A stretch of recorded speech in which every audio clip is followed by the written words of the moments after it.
Hello दोस्तों, Indus report and analysis में आपका स्वागत करते हैं। हम लेकर आए हैं डिफेंस सीरीज की कुछ लेटेस्ट अपडेट्स। पहले अपडेट के बारे में बात करें तो इंडिया ने फिलीपाइंस के लिए LCA Tejas mark 1A fighter jet tender offer किया है। जी हां दोस्तों, इंडिया ने फिलीपाइंस की फाइटर जेट टेंडर के लिए अपना light combat aircraft LCA Tejas mark 1A offer किया है, जो $5.3 बिलियन से $7.1 बिलियन के बीच में वैल्यूएट है। फिलीपाइंस को अपने existing south Korean FA-50 fleet के साथ यूज करने के लिए फास्टर और ज्यादा lethal multi role jet fighters की जरूरत है।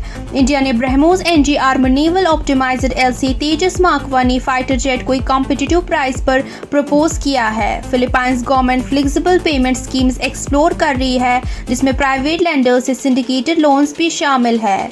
इंडियन मिनिस्ट्री ऑफ डिफेंस ने यूजुअल 4 to 5 ईयर्स से ज्यादा पेमेंट शेड्यूल को अप्रूव किया है, लेकिन कंपटीशन काफी इंटेंस होने की उम्मीद है।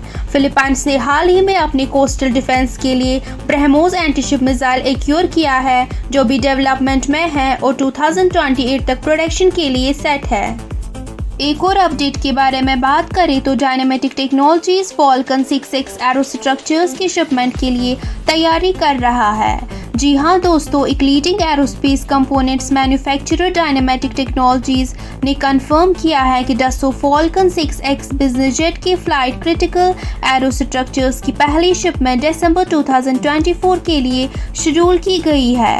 कंपनी ने डसो एविएशन के साथ एक लॉन्ग टर्म कॉन्ट्रैक्ट साइन किया है, जिसमें क्रूशियल कंपोनेंट्स मैन्युफैक्चर और असेंबल किए जाएंगे।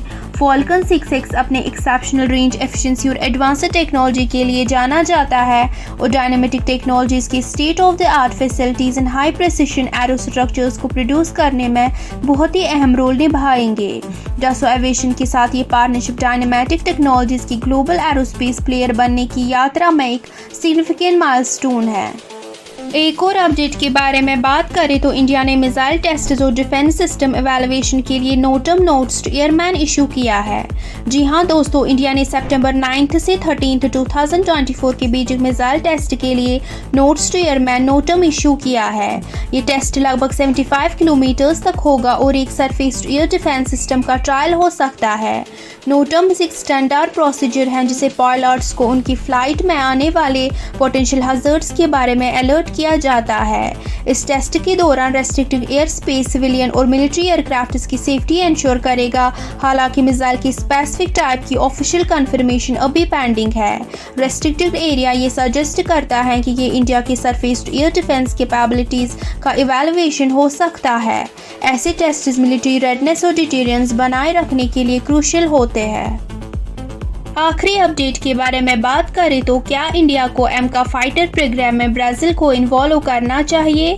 जी हां दोस्तों, इंडिया और ब्राज़ील का डिफेंस में क्लोज रिलेशनशिप है और इंडिया का advanced medium combat aircraft AMCA 5th generation fighter jet programme दोनों देशों के लिए बेनिफिशियल हो सकता है।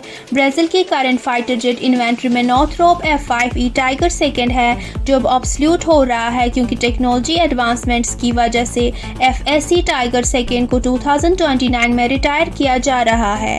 इंडिया का एमका प्रोग्राम एक 5th generation stealth fighter develop करने का एम रखता है, जो F-35 और चाइना के J-20 जैसा होगा।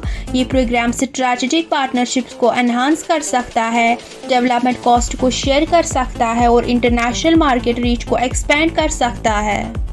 ब्राज़ील की पार्टिसिपेशन से उनकी एयरफोर्स को एक नेक्स्ट जनरेशन प्लेटफॉर्म के साथ मॉडर्नाइज करने का रास्ता मिल सकता है, जबकि इंडिया डेवलपमेंट कॉस्ट्स को शेयर कर सकता है और लैटिन अमेरिका में अपना स्ट्रैटेजिक रीच एक्सपेंड कर सकता है।